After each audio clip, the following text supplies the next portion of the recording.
A warm, chilly afternoon, having rained here in East Africa, Uganda, and with us is the Oppo A57.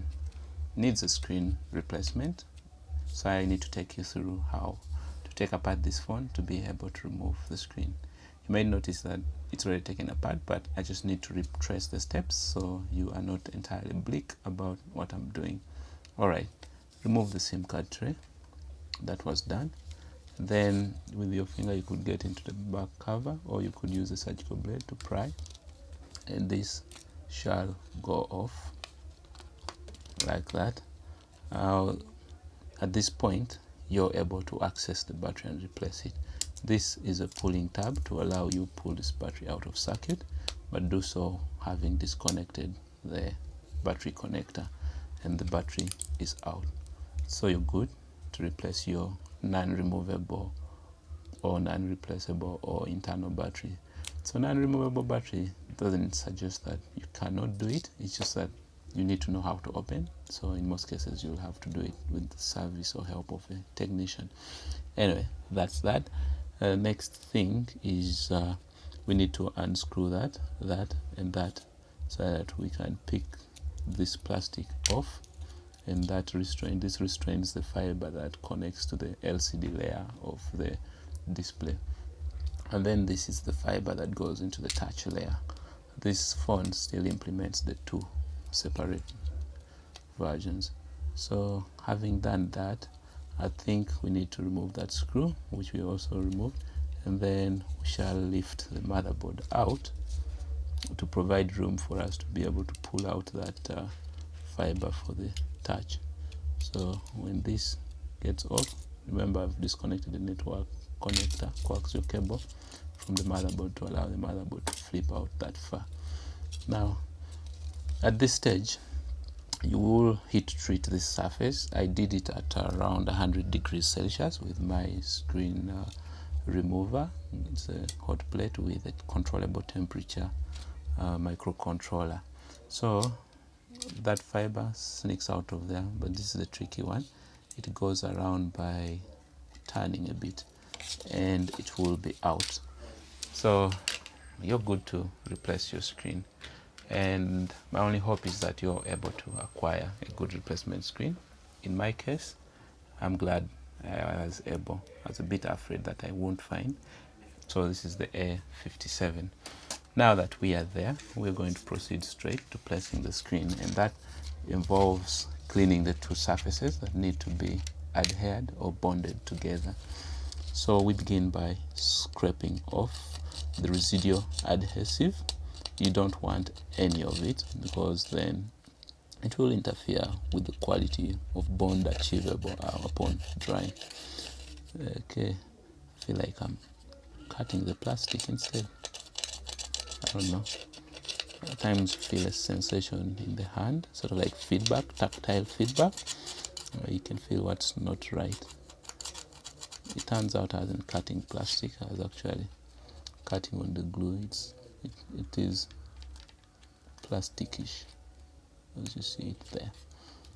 Now this part seems to have curved in. We'll need to straighten it, because when we're tying threads, this can easily crack the screen that you just replaced. I think, having said that, we should attend to it right now. It's very easy to forget, and that is not nice if you have to buy a new screen after a client has already given you their money. It's a painful loss, but you don't want to learn by your own experience. So learn and watch. These are some of the things that help you always be perfect almost all the time. I'm not trying to say that it will always go well. Perhaps out of 50 you might make one loss, so which is painful, although not the worst that could happen. Let me see. Okay, I thought that thing had given me hope that I would drag that away and compress. So scrape this off. Never apply adhesive on top of all the adhesive. It's just not prudent. Oh, and if you're new here, please do like the video. The subscription, I think, is also good, but it would be much nicer if you could come back and hang around, watch more videos. And I only also hope that I am edifying you. But anyways, these are some of the things to just give you the faith that even you could start a repair business, let alone be able to replace your screen at home. And yeah, sorry you have to watch me scrape glue all the way. It's rather boring process. Feel free to forward so that you're not suffering along with me. But if you like the sound of my voice, then hang around. I mean, no one is judging. All right, I think we almost reaching the end of the scrape job.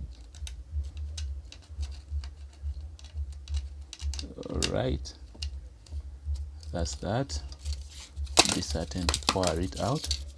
At times they remain in the frame, and when you press the screen, it squeezes against the screen, and then you'll have parts that look like white patches on your display. It's not nice to behold, though it's also not the worst that could happen to a screen. All right, now I need to wipe, but since I've just scraped out the adhesive, I don't think I need to wipe. After all, the adhesive I'm bringing already has some sort of solvent that may break down any oily stuff. But then again, why be lazy? I think let me just do that and get it done with. Okay. Isopropyl alcohol. Good.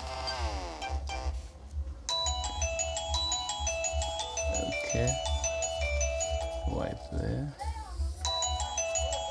Okay. Oh, that's a timer for 10 minutes have elapsed.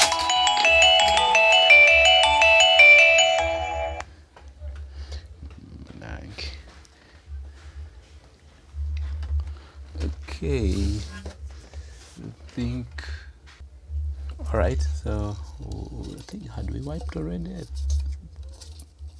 Oh, we had it.